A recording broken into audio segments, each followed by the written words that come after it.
우리 지역의 다양한 이슈와 현안들을 심층적으로 풀어보는 헬로 이슈 토크입니다. 한국전력이 삽교호 내수면에 위치한 소들섬 일대에 송전탑 건설을 강행하고 있는 가운데 당진시의 공사 중지 명령이 합당하다는 법원의 판결이 나왔습니다. 지역사회 분위기가 어떤지 소들섬을 사랑하는 사람들 김영란 대표와 자세한 내용 짚어보도록 하겠습니다. 대표님 안녕하십니까? 안녕하세요. 반갑습니다. 네, 반갑습니다. 자, 일단 이 소들섬은 사람들이 들어갈 수 없는 곳으로 알고 있는데요. 많은 생물들이 살고 있죠. 아직 모르시는 분들을 위해서 소들섬이 어떤 곳인지부터 설명을 좀 해주시면 어떨까요?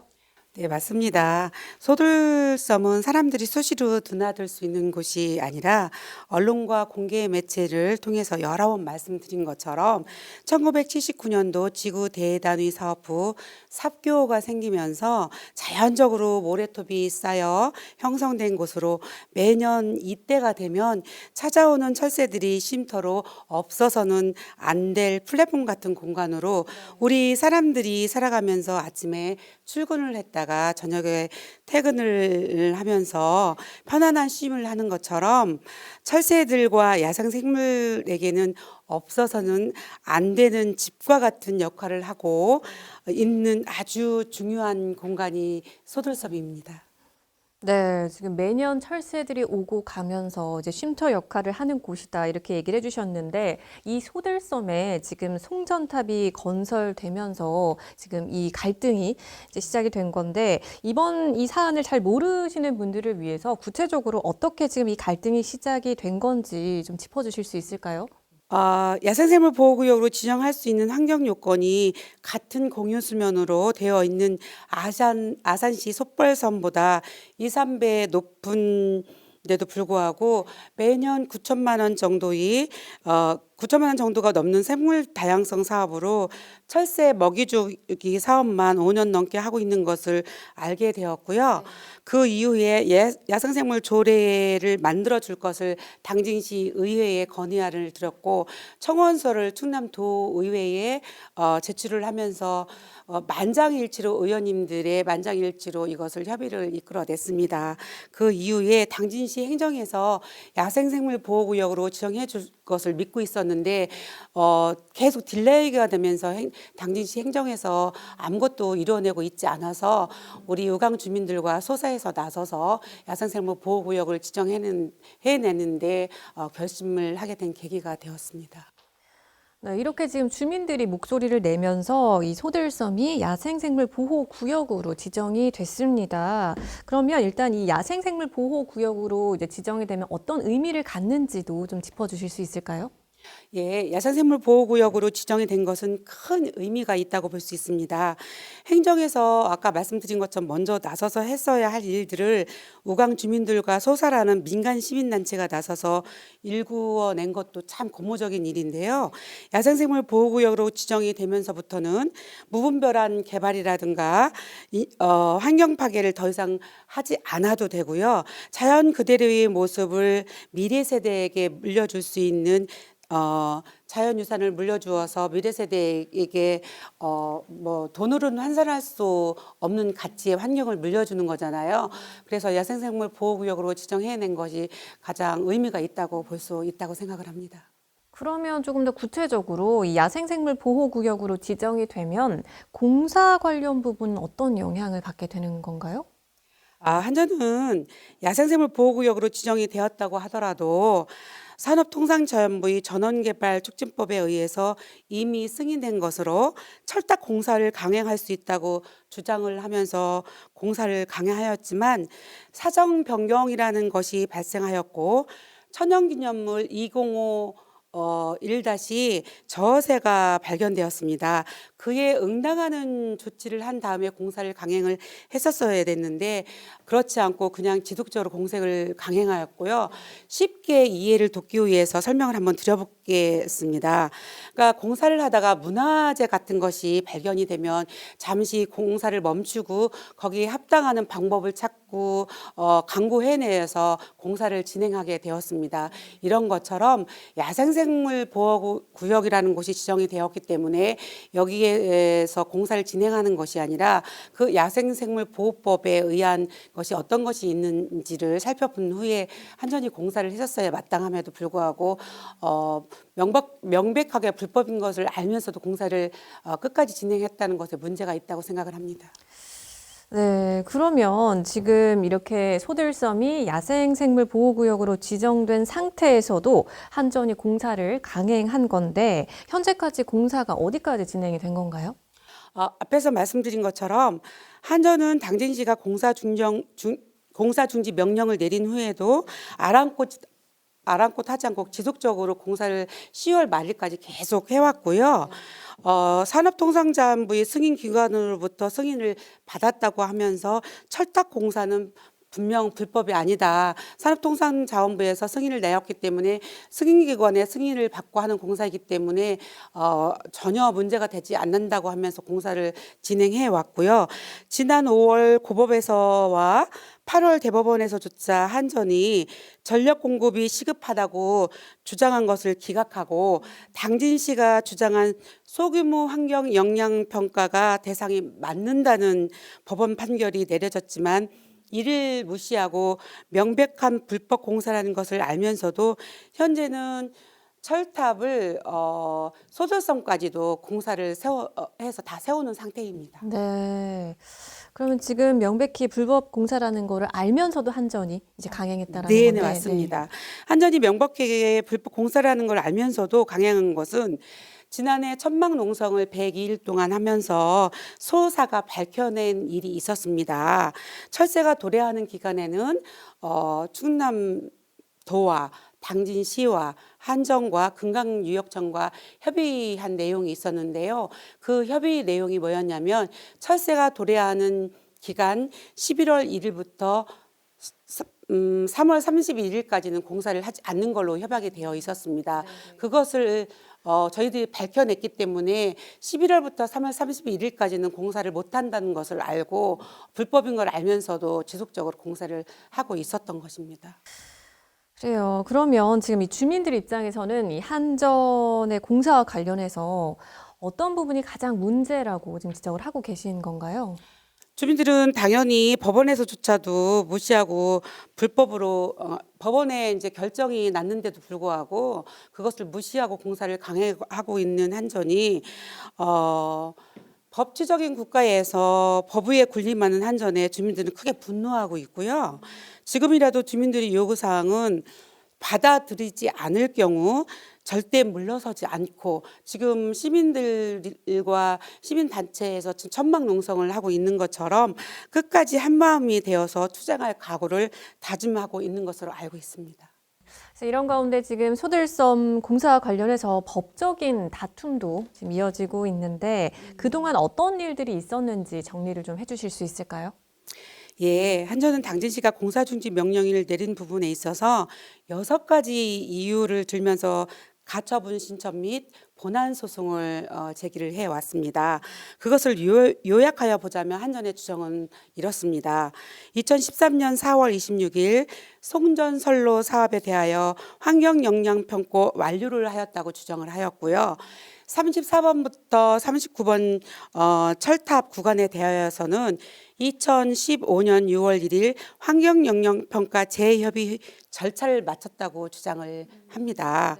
그러면서 이 사건의 경우 승인기관의 장인 산업통상자원부 장관이므로 공사 중지 명령의 권한은 당진시에 있는 것이 아니고 산업통상자원부 장관에 있다고 억지를 쓰면서 당진시가 공사 중지 명령을 내린 것은 오히려 규정 위반이라고 주장을 하였고요. 야생생물보호구역은 환경영향평가에 반영되어 있다면서 야생생물보호구역이 지정되었더라도 변경된 사정은 없으며 국토개혁법 제133조 제1항 제22호에 해당하지 않는데도 개발행위 허가 부지를 야생생물보호구역으로 지정하고 소급표 금지 원칙을 위반하여 재결에 사실상 불복한 법치 행정의 원칙에 위배된다라고 하면서 오히려 전력 공급의 필요성 등을 감안한다면 당진 씨가 원칙을 위반하였다고 재량권을 이용하여서 남용한 것이 터무니없다라면서 6가지를 주장을 한전이 해왔습니다. 네, 그런데 지금 최근에 당진 씨가 이 한전에 내린 공사 중지 명령이 타당하다는 법원의 판결이 내려졌는데 법원은 그럼 한전이 관련법을 무시하고 공사를 강행했다고 지금 판결을 내린 것 같은데 어떤 내용인가요?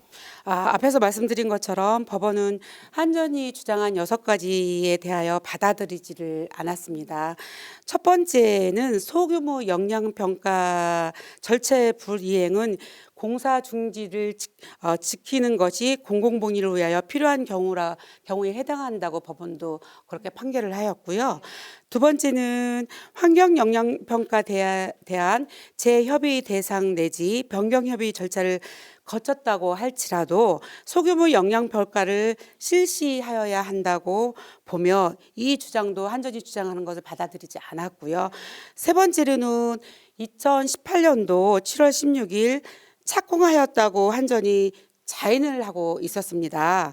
승인 시부터 착공까지 5년이 지나면 5년 이상 경과를 하게 되면 환경영향평가 재협의 대상이 되므로 이 환경영향평가를 다시 받아야 되는데 재협의를 했다고 해서 그냥 본인들 주장만 하였는데 대법원에서는 그걸 받아들이지 않았고요.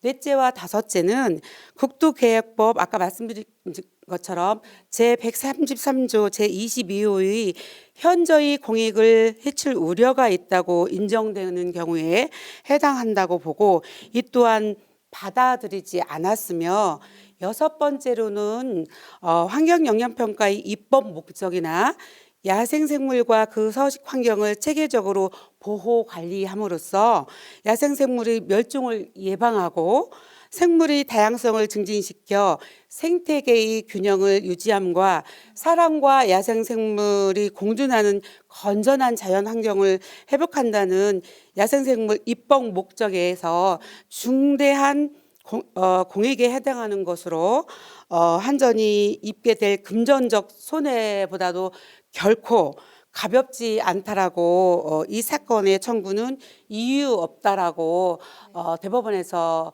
한전을 기각하면서 당진 씨가 승소하게 된 계기입니다. 네, 그럼 지금 대표님께서 앞서 말씀해 주신 그동안 있었던 법적인 다툼 6가지에 대해서 법원은 다 일단 지금 한전의 그 부분을 인정하지 않은 거잖아요. 일단 지금 말씀하신 것처럼 소규모 영향평가 절차 불이행 이것도 지금 인정할 수 없다라고 얘기를 했고 그다음에 5년 이상 경과했기 때문에 재협 대상이었고 그것도 실행하지 않는다면 받아들일 수 없다 이렇게 했고 또 가장 중요한 것은 이제 금전적인 손해에 비해서 공익이 지금 이제 그 헤쳐지는 것을 이제 받아들일 수 없다라고 하면서 지금 공사를 강행하고 있는 것을 법원도 이제 공사 중지해야 된다 이 명령을 이렇게 타당하다고 이렇게 내린 것 같은데. 그래 이런 가운데 지금 주민들은 이제 앞으로 뭐 행정이나 또 한전에 바라는 점들이 좀 있을 것 같아요. 어떤 부분들을 좀 목소리를 여러 내고 가지 있으신가요? 말씀을 드리고 싶지만 그래도 지난해 11월 9일 천막 철야 농성을 하면서 배 2일간의 투쟁 끝에 야생생물 보호구역으로 지정을 해냈습니다. 그 지정을 해낸 것은 마땅히 행정에서 해야 될 일인데 저희 시민들이 나서서 지정을 해냈는데도 불구하고 아직도 행정에서는 제대로 이루어지지 않고 있고요. 행정에서 야생생물 보호구역을 미리 2015년도에 해냈더라면 아마 지금 철탑은 한 대도 들어와 있지 않았을 건데요. 이 부분을 우리 행정에서도 지각을 하시고 빠른 시일 내에 우리 주민들의 마음을 좀 받아들여 주셨으면 좋겠고요. 다시 또 시민들이 화가 많이 나서 시민사회단체가 한 달이 훨씬 넘도록 시청 앞에서 천막 농성을 하며 책임자 처벌의 목소리를 지금 내고 있습니다. 그 시민들의 목소리에 귀를 기울여서 정말 이 부분에 있어서 환경을 파괴하고 있는 책임자 처벌을 강력하게 주장하는 부분을 받아들였으면 좋겠고요. 우리 한전은 명백하게 불법으로 공사를 강행한 것을 인정하시고 지금이라도 원상복구 해줄 것을 강력하게 요청하고 있습니다. 네, 일단 지금 한전은 불법으로 철탑 공사를 강행하고 있는 만큼 원상 복구했으면 좋겠다라는 것과 동시에 당진시 행정에서도 좀 시민들과 함께 좀 힘을 더 모았으면 좋겠다 이렇게 좀 얘기를 해주셨는데 앞으로 이 소들섬을 사랑하는 사람들의 뭐 활동 계획 있으실까요? 네. 저기 소득섬을 사랑하는 사람들 하면 철탑 반대 운동만 하는 줄 알고 계시더라고요. 전혀 그런 거는 아니고요. 철탑 반대 운동뿐만이 아니라 사후 환경 관리라든가 교육에도 많은 지대한 관심을 가지고 아이들과 활동을 하고 있고요. 지난번 소들쉼터의 17개 부스를 통해서 우리 소들섬이 4개의 사진, 아름다운 사진과 그쪽에서 살고 있는 희귀 동식물에 대한 이런 사진들을 갤러리를 통해서 다 그쪽에다가 만들어 놓았고요. 또 작년에 우리 우강초등학교 아이들과 환경의사회 팀과 우리 소들섬을 사랑하는 사람들과 많은 활동을 하면서 우강초등학교가 환경부 장관상을 수상하는 그 쾌거를 이루어냈었잖아요. 그 아이들과 함께 또 활동을 지속해서 해 나갈 것이고요. 그리고 전에는 없었던 과목이 초등학생과 중학생들 사이에 과목이 생긴 것이 환경 과목이 생겼답니다. 네. 그 환경 과목에 소들섬에서 지금 현재 일어나고 있는 모든 일들을 교과서에서 담아서 우리 학생들을 통해서 같이 교육을 하면서 어머님도 같이 알게 하고 충남 교육이 지향하는 민주시민 교육 차원에서 우리 충남교육청과 지금 협의를 걸쳐서 2023년도에 환경 과목에 소들섬을 실기로 지금 결정이 되어 있답니다. 네. 그 환경 과목에 소들섬에서 살고 있는 야생생물 보호구역에서 그런 희귀성 동식물들을 실어서 기후위기 시대에 환경이 얼마나 중요한 거를 깨닫는 계기가 될 수 있도록 교육으로 지향하는 방향을 갖고요. 네. 그 아이들이 알게 되면 당연히 어머님들도 알게 되어 있거든요. 그래서 많은 분들이 많이 모르고 계시는데 아이들과 어머님과 함께 활동을 하면서 당진 시민들이 소들섬이 얼마나 중요한 곳인가를 알리는데 힘을 다 해서 최선을 다하려고 노력을 하려고 하고 있습니다. 네, 지금 말씀하신 것처럼 사실은 소들섬을 아직 모르시는 분들도 계실 수 있는데 이 아이들의 교육과 접목해서 다양한 활동들을 하시면서 또 이 사후 환경 관리 교육까지 이제 이어서 하고 계신 것 같은데 자, 이제 대표님 마지막으로 방송을 통해서 더 전하고 싶은 말씀 있으실까요? 소득세 문제로 지금 이 스튜디오에 몇 번째 나와 있습니다. 늘 항상 드리는 말씀이 같을 수밖에 없는 건 이게 마무리가 안 돼서인 것 같습니다. 사교 소득섬 일대 철탑으로 고통을 받고 있는 당진 시민들은 526기 철탑으로 고통받을 만큼 받았습니다. 전력 공급의 필요성 등을 감안하면 당진시가 원칙을 울변하면서 철탑을 이 정도까지 지었더라고 한다면 지금은 당진 시민들의 목소리를 들어주어야 될 때라고 생각을 하고요. 근데 줄어드는 것이 아니라 오히려 철탑에 지금 528기로 두 대나 또 늘어났습니다. 또 동곡리, 부곡리, 또 성문호 쪽으로 철탑이 또 들어선다고 합니다. 도시계획 수립을 하면서 2035년도까지 28만 명이라는 인구를 늘리겠다고 시장님께서 공약을 내걸으셨는데요. 이렇게 환경이 재팔펴지고 있는 당진시에 과연 인구를 그렇게 되면 늘릴 수 있을까 많이 걱정이 됩니다. 시민이 당진시의 주인입니다. 그래서 더 이상은 철탑은 안 된다라고 생각하고요. 청정 지역이었던 우리 우강면만이라도 지켜지길 원했던 주민들 그리고 당진 시민들이 염원이 이루어지길 바라면서 다음에는 좋은 소식을 갖고 17만 시민들에게 철탑이 원상복구가 되어 우리 자연 그대로의 모습을 소득섬을 지킬 수 있다는 소식을 갖고 이 자리에 또 한 번 안고 싶습니다. 네, 말씀하신 것처럼 다음에는 좋은 소식으로 또 한번 모실 수 있으면 좋겠네요. 네네. 오늘 말씀 잘 들었습니다. 고맙습니다. 네, 고맙습니다. 감사합니다. 야생생물 보호구역 소들섬을 지키기 위해서 주민들이 계속해서 목소리를 내고 있습니다. 아무쪼록 행정과 지역사회 그리고 사업 당사자가 함께 논의를 해서 또 현명한 해법을 풀어갈 수 있도록 지역 주민 여러분들도 계속해서 관심 가져주시면 좋겠습니다. 헬로 이슈 토크 오늘 저희가 준비한 소식은 여기까지입니다. 함께해 주신 여러분 고맙습니다.